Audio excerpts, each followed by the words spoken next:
নমস্কার বন্ধুরা, welcome to Spartan classes. আমি অরিজিৎ, তোমাদের সকলকে স্বাগত জানাই স্পার্টান ক্লাসেসের ক্লাস নাম্বার 2-এ। আজকের সাবজেক্ট হচ্ছে ইন্ডিয়ান জিওগ্রাফি। তোমরা যারা এই চ্যানেলের নিয়মিত দর্শক তারা প্রত্যেকেই জানো কি আমি একটা নতুন সিরিজ স্টার্ট করেছি পিএসসি মিসলেনিয়াস সার্ভিস এবং ক্লার্কশিপকে সামনে রেখে। প্রত্যেকটি ক্লাসে আমরা গুরুত্বপূর্ণ 20টি কোশ্চেন নিয়ে আলোচনা করি। আজকের ক্লাসে আমরা ইন্ডিয়ান জিওগ্রাফিকে নিয়ে আলোচনা করব। লাস্ট ক্লাসে আমরা হিস্ট্রি, অ্যানশিয়েন্ট হিস্ট্রি নিয়ে আমরা আলোচনা করেছিলাম। তোমরা যারা প্রথম ভিডিওটা দেখেছিলে, প্রথম ক্লাসের ভিডিওটা দেখেছিলে, তারা জানো কি সেখানে আমরা 20টি কোশ্চেনের মাধ্যমে অন্তত 100 থেকে প্রায় 150 কোশ্চেন নিয়ে কিন্তু আলোচনা করেছিলাম। আজকেও আমরা সেটাই করব।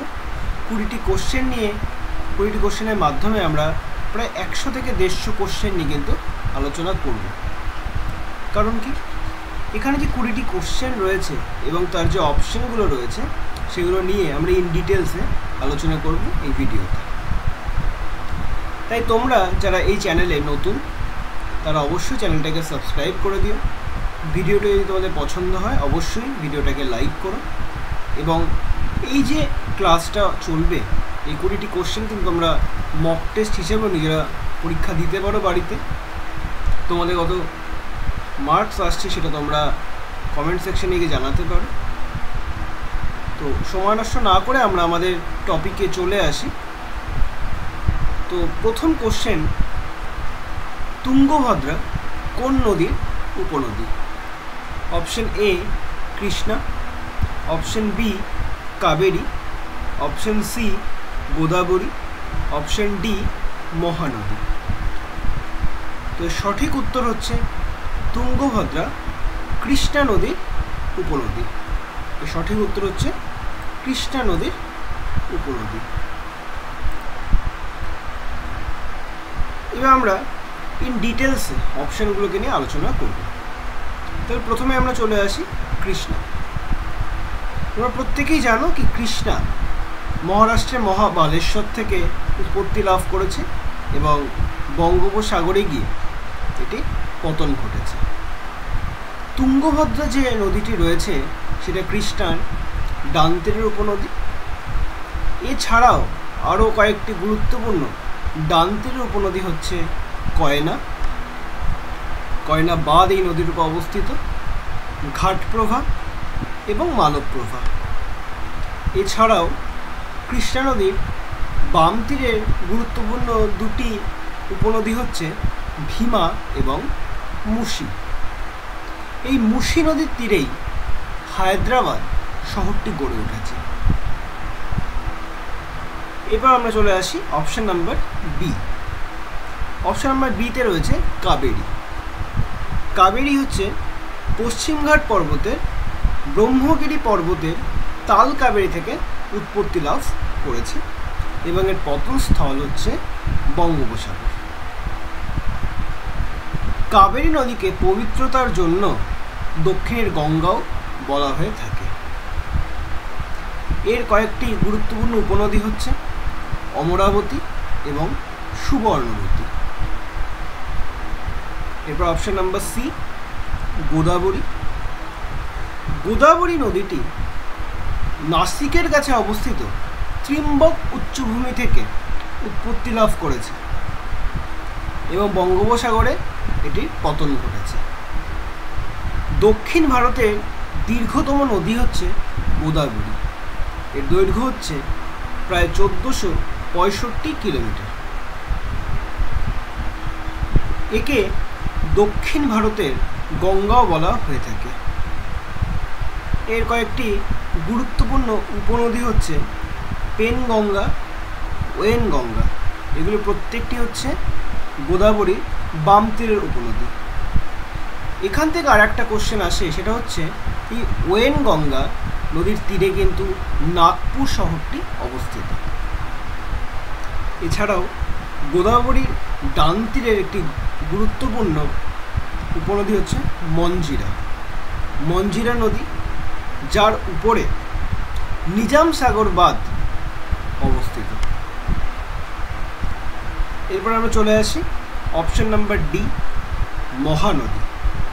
মহানদী এটি ছত্তিশগড়ের কাছে অবস্থিত দণ্ডকারণ্যের শিয়াওয়া উচ্চভূমি থেকে উৎপত্তি লাভ করেছে এবং বঙ্গোপসাগরে এটি পতন ঘটেছে।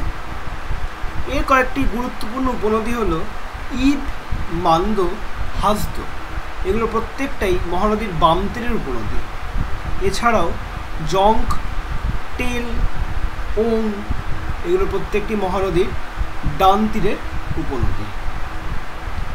হীরাকুদ বাঁধ, তোমরা প্রত্যেকেই হীরাকুদ বাঁধের নাম শুনেছ। এটি ভারতের দীর্ঘতম বাঁধ। এই বাঁধটিও মহানদীর উপরেই অবস্থিত। তোমাদের কাছে একটি কোশ্চেন থাকলো, যার অ্যান্সার তোমরা কমেন্ট সেকশনে গিয়ে আমাকে জানিও, কি ভারতের উচ্চতম বাঁধ কোনটি এবং সেটি কোন নদীর উপর অবস্থিত? এর অ্যান্সার তোমরা আমাকে কমেন্ট সেকশনে গিয়ে অবশ্যই জানিও। তাহলে তোমরা দেখতে পারলে কি এখানে কিন্তু আমরা চারটে অপশানকে নিয়ে ইন ডিটেলসে আলোচনা করলাম। আচ্ছা, এখান থেকে আর একটি জিনিস তোমাদের জেনে রাখা দরকার, সেটা হচ্ছে কৃষ্ণা, কাবেরী, গোদাবরী এবং মহানদী এই চারটি নদীই কিন্তু পূর্ববাহিনী নদী।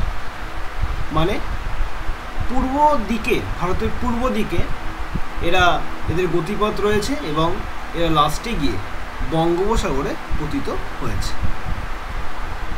এরপর আমরা চলে আসি কোশ্চেন নাম্বার 2, আন্দামান ও নিকোবর দ্বীপপুঞ্জ পরস্পর কোন চ্যানেল দ্বারা পৃথক হয়েছে? Option A 9 degree channel, option B 8 degree channel, option C 10 degree channel, option D Palk প্রণালী। আন্দামান ও নিকোবর দ্বীপপুঞ্জ পরস্পর কোন চ্যানেল দ্বারা পৃথক হয়েছে? এর সঠিক উত্তর 10 degree channel, option number C. Option number C 10 degree channel. সেই 10 ডিগ্রি চ্যানেল কিন্তু লিটল আন্দামান এবং কার নিকোবরের মধ্যে অবস্থিত। এরপর আমরা 1 বাই 1 অপশানে চলে আসি। প্রথমেই অপশান নাম্বার এ 9 ডিগ্রি চ্যানেল। এই 9 ডিগ্রি চ্যানেল কিন্তু মিনিকয় এবং লাক্ষাদ্বীপের মধ্যে অবস্থিত। Option number B 8 degree channel, যেটি মালদ্বীপ ও মিনিকয়ের মধ্যে অবস্থিত। এবং অপশান নাম্বার ডি পক প্রণালী, যেটি ভারত ও শ্রীলঙ্কার মধ্যে অবস্থিত। এই পক প্রণালীর উপরেই কিন্তু রাম সেতু, যেটি রাম সেতু আমরা প্রত্যেকেই নাম শুনেছি, রাম সেতু অবস্থিত। এখান থেকে আরেকটি গুরুত্বপূর্ণ কোশ্চেন আমাদের জেনে রাখা দরকার, যেটা বিভিন্ন সময় বিভিন্ন পরীক্ষায় এসেছে। ডানকান প্যাসেজ, ডানকান প্যাসেজ কাদের বিভক্ত করেছে বা পৃথক করেছে? এর সঠিক উত্তর হচ্ছে দক্ষিণ আন্দামান এবং ক্ষুদ্র আন্দামান। সাউথ আন্দামান এবং লিটল আন্দামানকে পৃথক করেছে ডানকান প্যাসেজ। নেক্সট কোশ্চেন, আশ্বিনের ঝড় কোন সময় দেখতে পাওয়া যায়? অপশন এ শীতকাল, অপশন বি গ্রীষ্মকাল, অপশন সি বর্ষাকাল এবং অপশন ডি শরৎকাল। আশ্বিনের ঝড় কোন সময় দেখতে পাওয়া যায়? এর সঠিক উত্তর হচ্ছে অপশন নাম্বার ডি শরৎকাল। অপশন নাম্বার ডি শরৎকাল। শরৎকালে কিন্তু আমরা আশ্বিনের ঝড় দেখতে পাই। এখান থেকে আরও কয়েকটা জিনিস আমরা জেনে রাখা দরকার, সেটা হচ্ছে এই শরৎকালে দক্ষিণ পশ্চিম মৌসুমী বায়ু প্রত্যাবর্তনের ফলেই কিন্তু এই আশ্বিনের ঝড় দেখতে পাওয়া যায়। এই জন্য শরৎকালকে দক্ষিণ পশ্চিম মৌসুমী বায়ু প্রত্যাবর্তনকালও বলা হয়ে থাকে। এই শরৎকাল মানে হচ্ছে অক্টোবর এবং নভেম্বর মাস। এই সময় দক্ষিণ পশ্চিম মৌসুমী বায়ু প্রত্যাবর্তনের ফলে অন্ধ্র এবং করমণ্ডল উপকূলে প্রচুর পরিমাণে বৃষ্টি হয়। এই জন্য অন্ধ্র এবং করমণ্ডল উপকূলে বছরে 2 বার বৃষ্টিপাত হয়। এরপর অপশন এ শীতকাল। শীতকালে যেটি দেখতে পাওয়া যায় সেটি হচ্ছে পশ্চিমী ঝঞ্ঝা, যেটা মূলত দেখতে পাওয়া যায় উত্তর পশ্চিম ভারতে। গ্রীষ্মকালে প্রচণ্ড পরিমাণ গরম থাকার ফলে নিম্নচাপের সৃষ্টি হয় এবং স্থানীয় ঝড় বৃষ্টি কিন্তু স্টার্ট হয়ে যায় এবং বিভিন্ন সময় যে স্থানীয় বায়ুপ্রবাহ ঘটে, যেটার বিভিন্ন নাম বিভিন্ন জায়গায় রয়েছে। এখান থেকেও কিন্তু বিভিন্ন সময় কোশ্চেন আসে, সেগুলো তোমাদের জেনে রাখা দরকার। যেমন কালবৈশাখী, যেটা পশ্চিমবঙ্গ এবং উড়িষ্যায় হয়ে থাকে। এই বৈশাখীটি কিন্তু অপর একটি নাম হচ্ছে নর্থ ওয়েস্টের।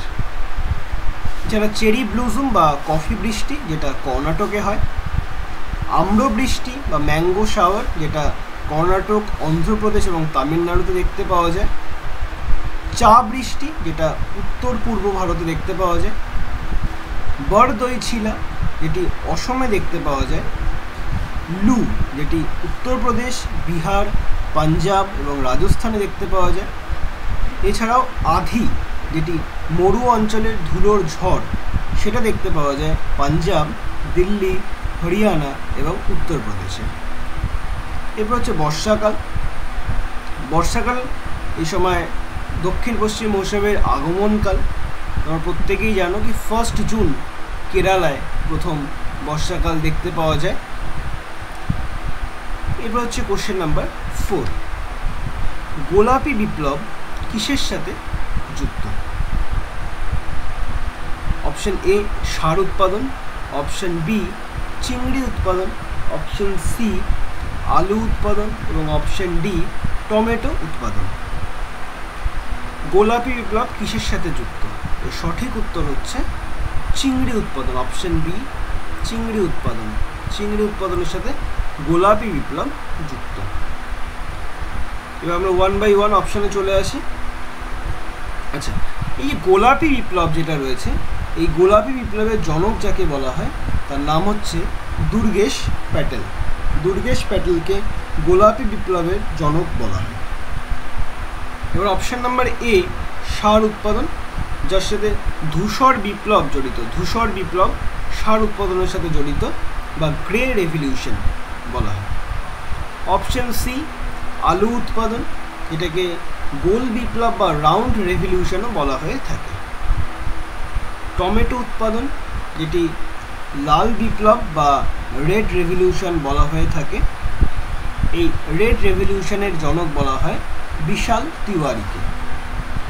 টমেটো উৎপাদন ছাড়াও মাংস উৎপাদনও এই লাল বিপ্লবের সাথে যুক্ত।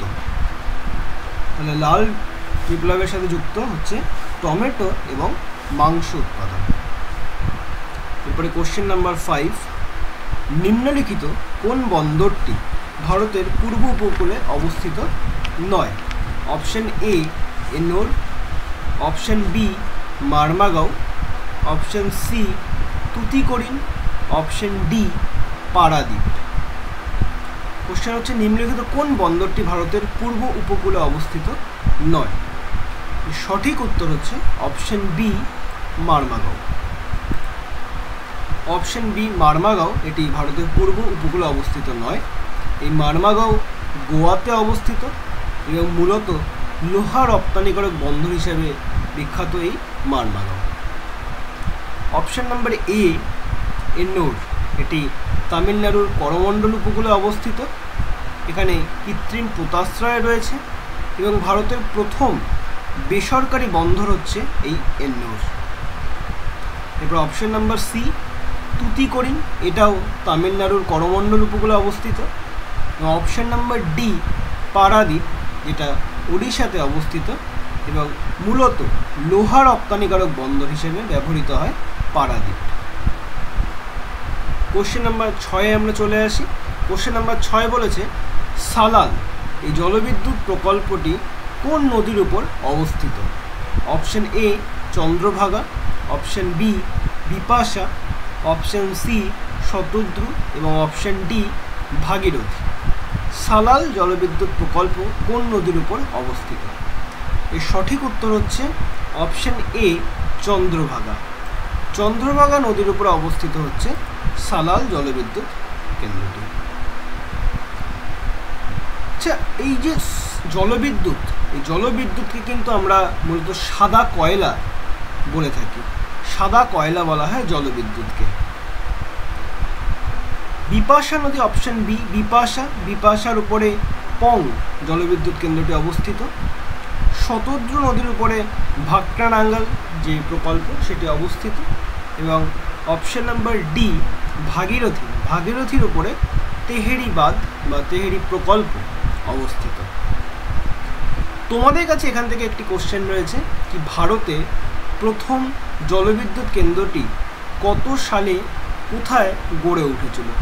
এর সঠিক উত্তর তোমরা আমাকে অবশ্যই কমেন্ট সেকশনে জানিও। এরপরে চলে আসি কোশ্চেন নাম্বার 7। ভারতে প্রথম পাটকলটি স্থাপিত হয়েছিল কোথায়? ভারতে প্রথম পাটকলটি স্থাপিত হয়েছিল কোথায়? Option A Ghusuri, option B Rishra, option C Shrirampur, option D Jamshedpur. এর সঠিক উত্তর হচ্ছে ভারতের প্রথম পাটকল স্থাপিত হয়েছিল অপশন বি রিষড়াতে।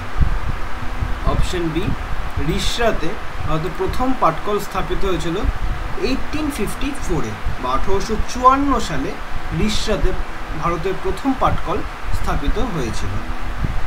অপশন নাম্বার এ ঘুষুরি, এটি হাওড়ায় অবস্থিত।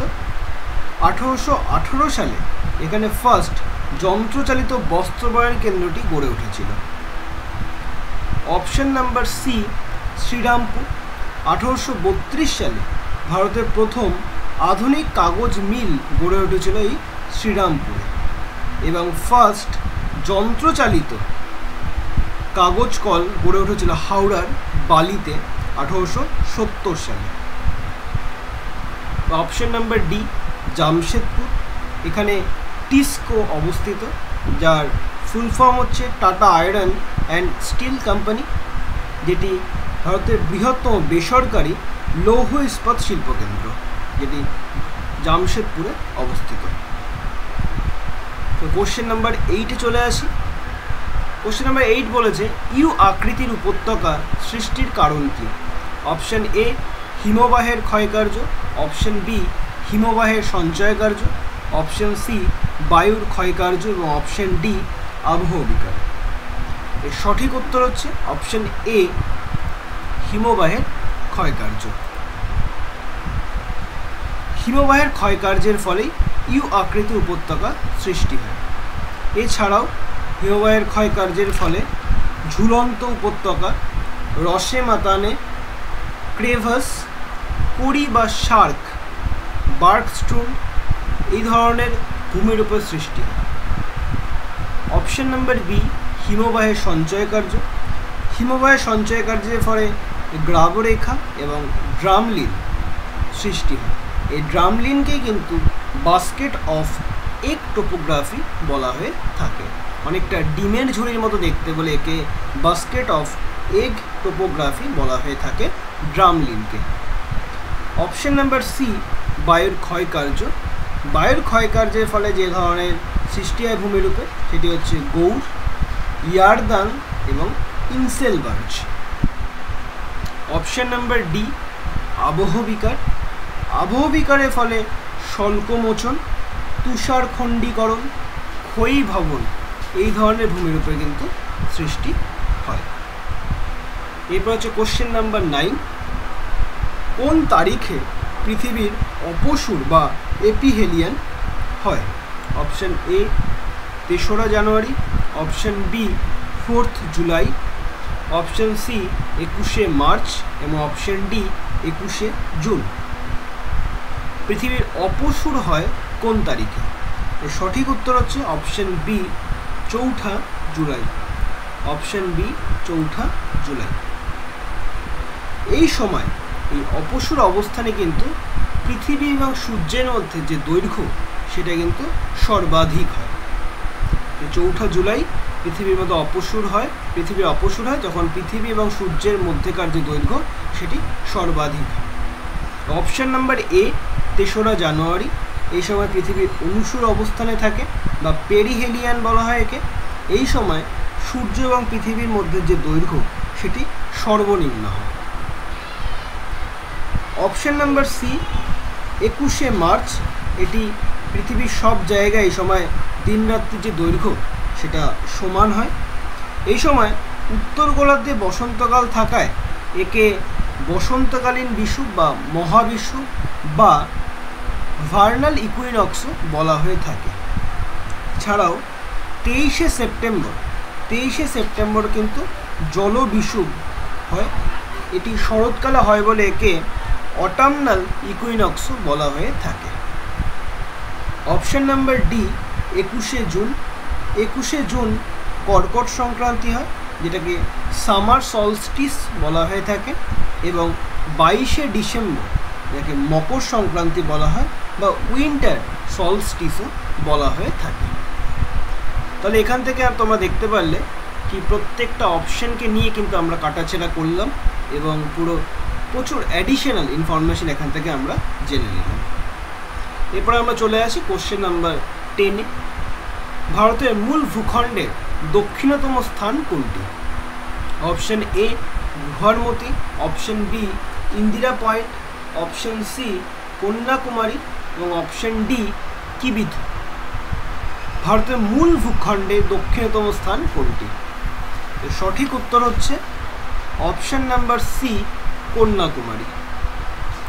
Option number C Kanyakumari.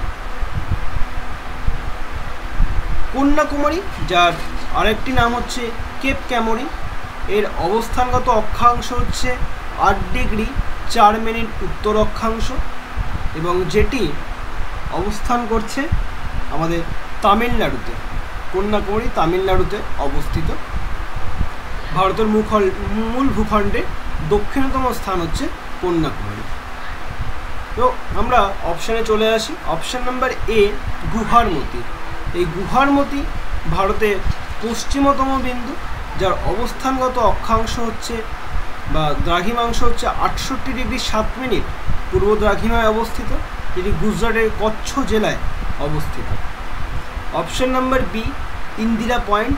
এটি ভারতের দক্ষিণতম পয়েন্ট বা দক্ষিণতম বিন্দু, যেটি গ্রেট নিকোবরে অবস্থিত, যার অবস্থানগত অক্ষাংশ হচ্ছে 6 ডিগ্রি 45 মিনিট উত্তর অক্ষাংশ। এই ইন্দিরা পয়েন্টের আরেকটি নাম হচ্ছে পিগমেলিয়ান পয়েন্ট। ইন্দিরা পয়েন্টের আরেকটি নাম হচ্ছে Pygmalion point. Option number D Kibithu. এটি ভারতের পূর্বতম বিন্দু, যেটি অরুণাচল প্রদেশে অবস্থিত। এর অবস্থানগত অক্ষাংশ বা দ্রাঘিমাংশ হচ্ছে 97 ডিগ্রি 25 মিনিট পূর্ব দ্রাঘিমায় এই কিবিথু অবস্থিত। এরপর আমরা নেক্সট কোশ্চেনে চলে আসি। Question number 11, the abode of clouds কোন রাজ্যকে বলা হয়? Option A Sikkim, option B Meghalaya, option C Jammu Kashmir এবং অপশন ডি হিমাচল প্রদেশ।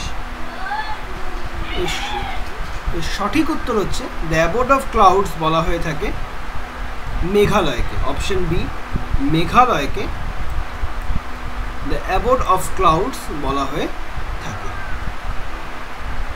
এখানেই কিন্তু পৃথিবীর আর্দ্রতম স্থান মৌসিনরাম এই মেঘালয়ে অবস্থিত। এবার আমরা অপশন নাম্বার এতে চলে আসি সিকিম। সিকিম, এখান থেকে একটি গুরুত্বপূর্ণ কোশ্চেন হচ্ছে 1975 সালে 36তম সংবিধান সংশোধনী বিলের মাধ্যমে 22তম অঙ্গরাজ্য হিসাবে এই সিকিম রাজ্যটি আত্মপ্রকাশ করেছিল। Option number C Jammu Kashmir. ভারতের স্বর্গরাজ্য বলা হয় এই জম্মু কাশ্মীরকে। জম্মু কাশ্মীরে মূলত দুটি রাজধানী, একটি হচ্ছে শ্রীনগর এবং জম্মু। গ্রীষ্মকালীন রাজধানী হচ্ছে শ্রীনগর এবং শীতকালীন রাজধানী হচ্ছে Jammu. Option number D Himachal Pradesh. এটিকে আপেল রাজ্য বলা হয়ে থাকে। এর গ্রীষ্মকালীন রাজধানী হচ্ছে সিমলা এবং শীতকালীন রাজধানী হচ্ছে ধর্মশালা। এরপর আমরা চলে আসি নেক্সট কোশ্চেনে। কোশ্চেন নাম্বার 12, ভারতের দাক্ষিণাত্য মালভূমির উচ্চতম শৃঙ্গ কোনটি? Option A Guru Shikhar, option B option B Dhupgarh, option C Anamudi, option D Doddabetta. ভারতের দাক্ষিণাত্য মালভূমির উচ্চতম শৃঙ্গ কোনটি? এর সঠিক উত্তর হচ্ছে option C Anamudi. Option C Anaimudi, যেটি আনাইমালাই পর্বতে অবস্থিত। অপশন নাম্বার এ গুরু শিখর, যেটি আরাবল্লী পর্বতের সর্বোচ্চ শৃঙ্গ। অপশন বি ধূপগড়, যেটি সাতপুরা পর্বতের সর্বোচ্চ শৃঙ্গ।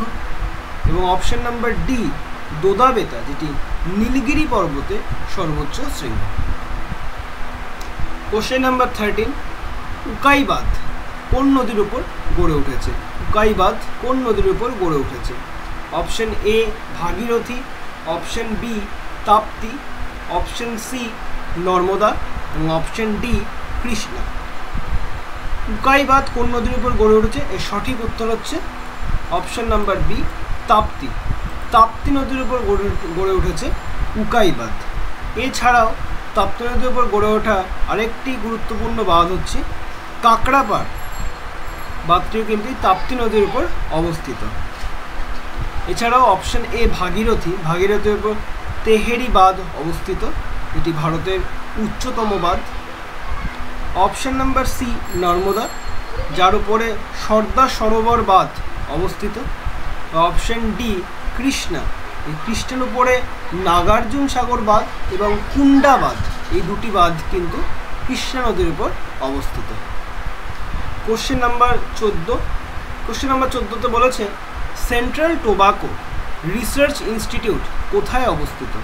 Option A Nagpur, option B Chennai, option C Shimla এবং option D Rajahmundry. Central tobacco research institute কোথায় অবস্থিত? এর সঠিক উত্তর হচ্ছে অপশন ডি রাজামুন্দ্রি। রাজামুন্দ্রি এটি অন্ধ্রপ্রদেশে অবস্থিত।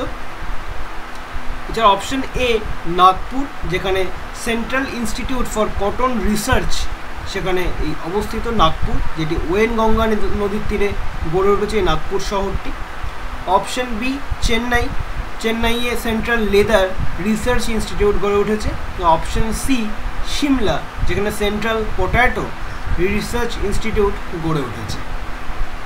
কোশ্চেন নাম্বার 15, ভারতের দীর্ঘতম জাতীয় জলপথ কোনটি? Option A national waterway 1, option B national waterway 2, option C national waterway 3 এবং অপশন ডি ন্যাশনাল ওয়াটারওয়ে 4। তো ভারতের দীর্ঘতম জাতীয় জলপথ হচ্ছে national waterway 1, option A national NW1। সঠিক উত্তর হচ্ছে ন্যাশনাল ওয়াটারওয়ে 1। এতে দৈর্ঘ্য হচ্ছে প্রায় 1620 কিলোমিটার, যেটি এলাহাবাদ থেকে হলদিয়া পর্যন্ত বিস্তৃত। Option number B national waterway number 2, এর দৈর্ঘ্য হচ্ছে 891 কিলোমিটার, যেটি সাদিয়া থেকে ধুবড়ি পর্যন্ত বিস্তৃত। অপশন সি ন্যাশনাল ওয়াটারওয়ে 3, যেটি দৈর্ঘ্য 205 কিলোমিটার, এটি কোট্টাপুরম থেকে কোল্লাম পর্যন্ত বিস্তৃত। এবং option number D national waterway 4, যার দৈর্ঘ্য হচ্ছে 1095 কিলোমিটার, এটি কাকিনাড়া থেকে পুদুচেরি অবধি বিস্তৃত। কাকিনাড়া এটি কিন্তু অন্ধ্রপ্রদেশে অবস্থিত। কাকিনাড়া থেকে পুদুচেরি পর্যন্ত বিস্তৃত national waterway 4। Next question, question number 16, Rourkela steel plant কোন নদীর তীরে অবস্থিত? Option A Damodar, option B Tandula, option C Brahmani এবং option D Subarnarekha. Rourkela steel plant কোন নদীর তীরে অবস্থিত? এর সঠিক উত্তর হচ্ছে option number C Brahmani. Brahmani নদীর তীরে এই রাউরকেল্লা স্টিল প্ল্যান্ট গড়ে উঠেছে। অপশন এ দামোদর, যেটি এই দামোদর যার নদীর তীরে দুর্গাপুর স্টিল প্ল্যান্ট গড়ে উঠেছে।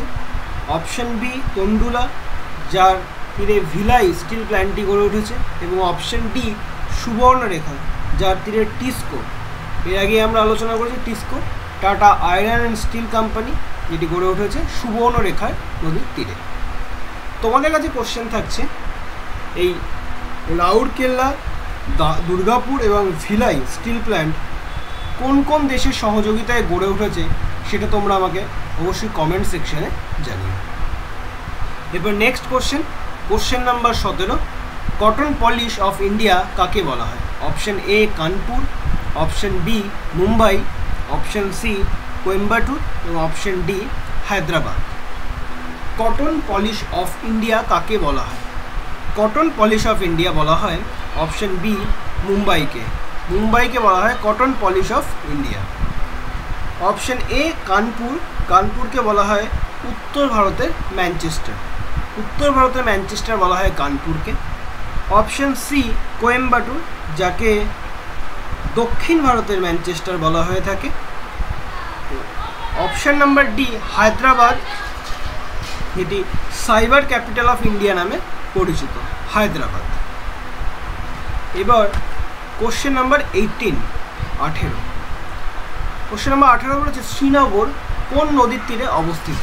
Option A Vitasta, option B Godavari, option C Kaveri এবং অপশন ডি ব্রহ্মপুত্র। শ্রীনগর কোন নদীর তীরে অবস্থিত? সঠিক উত্তর হচ্ছে option A Vitasta. Option A বিতস্তা বা ঝিলাম নদীর তীরে অবস্থিত শ্রীনগর। অপশন বি গোদাবরী নদীর তীরে গড়ে ওঠা কয়েকটি শহর হচ্ছে নাসিক, নিজামাবাদ এবং Aurangabad.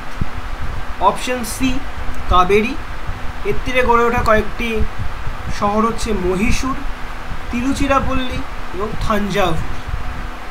Option number D Brahmaputra তীরে গড়ে ওঠা কয়েকটি শহর হচ্ছে ডিব্রুগড়, তেজপুর এবং গুয়াহাটি। এরপরে কোশ্চেন নাম্বার 19, সিরোজেম কোন মৃত্তিকার অপর নাম? সিরোজেম। অপশন এ পাললিক মৃত্তিকা, অপশন বি কৃষ্ণ মৃত্তিকা, অপশন সি জলাভূমি মৃত্তিকা এবং অপশন ডি বালুকাময় মরু মৃত্তিকা। সিরোজেম কোন মৃত্তিকার অপর নাম? এর সঠিক উত্তর অপশন নাম্বার ডি বালুকাময় মরু মৃত্তিকা। বালুকাময় মরু মৃত্তিকার অপর নাম হচ্ছে সিরোজেম। অপশন নাম্বার এ পাললিক মৃত্তিকা, যেটিকে অ্যালুভিয়াল সয়েল বলা হয়। এই পাললিক মৃত্তিকাকে দুভাগে ভাগ করা যায়, একটি হচ্ছে ভাঙড় এবং একটি হচ্ছে খাদার।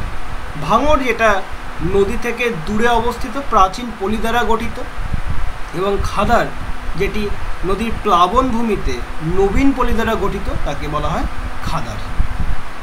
অপশন নাম্বার বি কৃষ্ণ মৃত্তিকা, যাকে রেগুড়ো বলা হয়, এছাড়াও ব্ল্যাক কটন সয়েলও বলা হয়ে থাকে এই কৃষ্ণ মৃত্তিকাকে।